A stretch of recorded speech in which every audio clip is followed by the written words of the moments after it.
இந்த வீடியோ பார்க்க வந்திருக்க ஆளுக்கு நமஸ்காரா. தீபாவளி கொண்டாடணும்னு ஊருக்கு போனேன்னா பஸ்ஸில் ஏசி டிக்கெட்டு விலை 950 இல்லடா மகனே, 2500 ரூபா.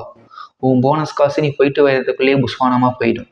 சரி, ட்ரெயினில் போகணுன்னு பார்த்தா ஒரு நாளைக்கு காலை கூட வைக்க முடியாது. ஏன்னா அது நம்ம வடக்கு நண்பர்களுக்குன்னே எழுதி வைக்கப்பட்டது. இந்தியன் கவர்மெண்ட்டே அதை செஞ்சுட்டா.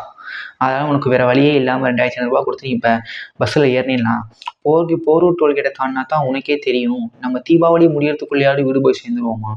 ஏன்னா அப்பேற்பட்ட டாப்பிக்கில், அப்பேற்பட்ட கூட்டத்தில் அதையும் தாண்டி நீ தீபாவளிக்கு உங்கள் ஊருக்கு போகணும் அப்படின்னு நான் உன்னை ஆசீர்வதிக்கிறேன். நீ நம்ம சேனலை சப்ஸ்கிரைப் பண்ணுற மகனே, சரியா? அந்த தீபாவளி உண்மையாக கொண்டாடுறது. ஆனால் இந்த தீபாவளி உண்மையாக கொண்டாடுறது யாருன்னு பார்த்தீங்கன்னா இந்த தலை தீபாவளி கொண்டாடுற கப்புள்ஸ் தான். அந்த மாப்பிள்ளை பார்த்தீங்கன்னா ஒரு 1000 ரூபாய்க்கு ஒரு வேட்டு பாக்ஸும் ஒரு 200 ரூபாய்க்கு ஒரு ஸ்வீட் பாக்ஸும் வாங்கிட்டு மாமா வீட்டில் போய் இறங்குனான்னா கவனிப்பு தடகுடலாக இருக்கும்.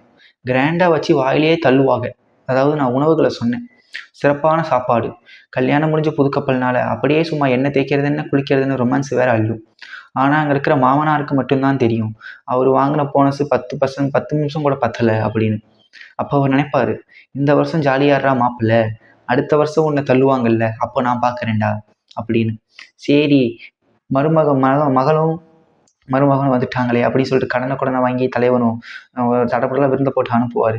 ஆனால் அந்த மாப்பிள்ளையும் நினைப்பார், வருஷம் இப்படி இருக்கணும். வருஷம் இப்படி இருக்காது மகனே, அடுத்த வருஷம் உனக்கும் ஒன்று தெரியும், ஒரு 10 வருஷம் கழிச்சு உனக்கு குழந்தை வந்தால் உன்னை தள்ளுவாங்கடா அப்படின்னு அந்த மாமா நினைப்பாரு பாருங்க. அதுதாங்க தீபாவளியிலே இருக்கிறதுலே உண்மையான கடுப்பு. அது நைட்டு வரும், தீபாவளி நைட்டு முடிகிற நைட்டு வரும், நீங்கள் பார்ப்பீங்க. அது தீபாவளி உண்மையான தீபாவளி யாருக்குன்னு பார்த்தீங்கன்னா என்ன மாதிரியான சிங்கிள்ஸுக்கு தான். ஒரு 8 மணிக்கு எழுந்திரிச்சிட்டு குளிராமல் குளிச்சுட்டு செஞ்சு வச்சதை சாப்பிட்டுட்டு இருக்கிற ஒரு 200-300 ரூபாய் ஆட்டையை போட்டு படத்துக்கு போனீங்கன்னா ஒரு படமும் வரலை. டியூடு, டீசலு, பைசன்னு ஒரு செகண்டரி ஆக்டர்ஸ் படம் தான் வந்திருக்கு. நீ பார்த்துட்டு வந்து ஒரு தூக்கத்தை பிடிச்சேன்னா சாயந்தரம் ஒரு 4-5 மணி சாப்பிட்டது வயிற்ற கலக்கிறோம். போயிட்டு வந்து உட்காந்து நீ யோசிப்ப வாழ்க்கையை பற்றி. தீபாவளி இப்படியே போயிடுமா? அடுத்த வருஷம் தீபாவளி நமக்கு தலை தீபாவளியா? அடுத்த வருஷமாவது கமிட் ஆகுவோமா? அடுத்த வருஷம் தீபாவளியாவது நம்ம கப்பலாக என்ஜாய் பண்ணுவோமா? அடுத்த வருஷமாவது நமக்கு டிப்ரெஷன் இல்லாமல் இருக்குமான்னு பல ஏக்கங்கள். அந்த ஏக்கங்களை தள்ளி வச்சுட்டு கவர்மெண்ட் கொடுத்த டைம் 7 to 8 4 வேட்டை போட்டுட்டு வீட்டில் போட்டால் அரண்மனை படமோ சிங்கம் படமோ போடுவான். அதை பார்த்துட்டு அடுத்த நாள் வேலையை பார்த்து மூடிட்டு போகிறதான் எங்களை மாதிரி சிங்கிள்ஸோட நிலைமையாக இருக்கிறது. அதை நினச்சி நான் வருத்தப்படுறேன்.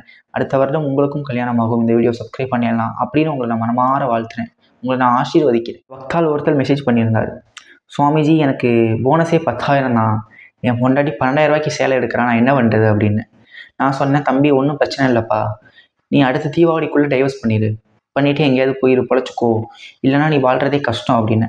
அவன் சொன்னான், சுவாமி நான் உங்கள் ஆசிரமத்தில் வர்றேன், நீ கொஞ்சம் பார்த்து ஹீலிங் பண்ணிக்கோங்க அப்படின்னா. நான் சொன்னேன், தம்பி நானே கோயில் குளமாக இறங்கி பிச்சை எடுத்து சாப்பிட்டுட்ருக்கேன், நான் உங்கள் பொண்டாட்டியை வச்சு மெயின்டைன் பண்ணுற அளவுக்கு நமக்கு வசதி இல்லைப்பா, எனக்கு ஆசை இருந்தாலும் எனக்கு வசதி இல்லை. நான் சொல்கிறத கேளு, நீ பொண்டாட்டி டைவர்ஸ் பண்ணிவிட்டு 3 வருஷம் எங்கேயாவது அரபு கண்ட்ரி போய் ஒட்டகம் மேய்க்க போயிருப்பா, உனக்கு ஒரு நல்ல எதிர்காலம் இருக்குது அப்படின்னு நான் சொல்லியிருக்கேன்.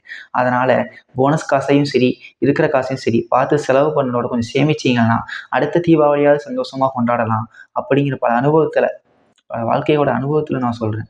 மகிழ்ச்சியாக இருப்பீங்க நம்புகிறேன். ஹாப்பி தீபாவளி. அதாவது சென்னையில் வேலை பார்த்துட்டு கல்யாணம் ஆகாமல் கண்ணி கழியாமல் பஸ்ஸில் டிக்கெட்டு கிடைக்காம ட்ரெயினில் வடக்கங்களோட போட்டி போட்டு சின்ன பின்னமாகி சொந்த ஊருக்கு திரும்பினீங்கன்னா வீட்டுக்கு வந்த உடனே உங்ககிட்ட இருக்கிற போனஸையும் சம்பளத்தையும் பிடிக்கி உங்களை பழனிமலை முருகன் மாதிரி கோமணத்தை கட்டி ஆண்டி ஆக்கிடுவா. நீங்களும் வேறு வழியே இல்லாமல் செஞ்சு வச்சதை சாப்பிட்டுட்டு எடுத்து கொடுத்த திசை போட்டுட்டு தீபாவளி முடிஞ்சு ஊருக்கு போகும்போது டக்கல் ட்ரெயின் கிடைக்குமான்னு வருத்தத்தில் இருப்பேன். உங்களை மாதிரியான என்னை போன்ற மிடில் கிளாஸ் உழைக்கக்கூடிய நண்பர்களுக்கு நான் ஒன்று சொல்கிறேன் நண்பா, ஒன்று நல்லா கேட்டுக்கும். அடுத்த வருஷம் தீபாவளி நீ நல்லா கொண்டாடணும்னா டிசிப்ளினாக இருந்து நல்ல காசை சேர்த்துச்சு சந்தோஷமாக கடினமாக உழைப்ப அப்படின்னா, நீ கடினமாக உழைக்கிறத சந்தோஷமாக ஏற்றுக்கிட்டா நீ சந்தோஷமாக இருப்ப அப்படின்னு நான் நம்புகிறேன். நான் சொல்கிறது புரியலைனாலும் நான் சொல்கிற வேண்டிய ஆட்களுக்கு புரியும். என்னை போன்ற ஆட்கள் அடுத்த வருஷம் தீபாவளி நல்லா கொண்டாடணும். கல்யாணமாகவும் சொல்ல மாட்டேன் நண்பா, நீ நல்லா கொண்டாடணும். தீர்காயுஷ்மான் பவ. தீபாவளி ஆரம்பிக்கும் போது நல்லா ஆரம்பிக்கும், ஆனால் அது முடியும் போது எப்படி முடியும்னே சொல்ல முடியாது. வாங்கின காசெல்லாம் கறியாக்கி போட்டு பட்டாசை போட்டு அழிச்சு போட்டு வீட்டில் செஞ்சு வச்சதெல்லாம் சாப்பிட்டு போட்டு வயிறு சரியில்லாமல் மோஷன் போய் அது மட்டும் இல்லாமல் பார்த்தீங்கன்னா சன் டிவியில் ஒரு விளங்காத படத்தை பார்த்து போட்டு ஃபேமிலியோட டைம் ஸ்பெண்ட் பண்ணி விட்டு பக்கத்து வீட்டுக்காரன் கூட பட்டாசு வெடித்து சண்டை வந்து போலீஸ்காரன் நம்மளை சத்தம் போட்டு ரூல்ஸை ஃபாலோ பண்ணாமல் இந்த மாதிரியான பல பிரச்சனைகள் இருப்பேன். மணி பார்த்தீங்கன்னா ஒரு 7-8 மணி ஆயிருக்கும்.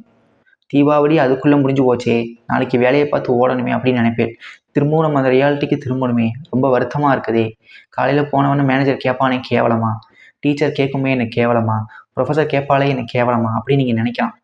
அப்படி நினச்சேன்னா உங்களுக்கு ஹீலிங் பண்ணக்கூடிய ஒரே சேனல், தீபாவளி மட்டுமல்ல 365 நாட்களும் நான் உங்களை ஹீலிங் பண்ணக்கூடிய ஒரே சேனல் நம்மளோட வடக்கு நண்பர் சேனல். அதை சப்ஸ்கிரைப் பண்ணுங்கள். நான் உங்களை ஹீலிங் பண்ணுறேன். நம்ம ஹீலிங் கிளாஸை பற்றி டிஸ்கஸ் பண்ணுவோம். தீர்காயுஷ்மான் பவ, வாழ்க வளமுடன். இந்த சேனலை சப்ஸ்கிரைப் பண்ணுங்கள், லைக் பண்ணுங்கள், கமெண்ட் பண்ணுங்கள், ஷேர் பண்ணுங்கள், சப்ஸ்கிரைப் பண்ணுங்கள். நான் சொல்லிகிட்டே இருப்பேன். நீ பண்ணிட்டேன்னா ஒரு வாட்டி, அதுக்கப்புறம் நான் சொல்ல மாட்டேன். நீ சப்ஸ்கிரைப் பண்ணிட்டு போயிடலாம். நன்றே மறப்பது நன்றென்று நன்றல்லது, அன்றே மறப்பது நன்று அப்படின்னு திருவள்ளுவர் சொல்லியிருக்காரு இல்லையா? அதனால் உங்களுக்கு கொடுத்த நான் ஹீலிங் கிளாஸுக்காகவாவது நீங்கள் இந்த சேனலை சப்ஸ்கிரைப் பண்ணணும் அப்படின்னு சொல்லி நான் கேட்டுக்கிறேன் உங்களை. நன்றி. தீர்காயுஷ்மான் பவ.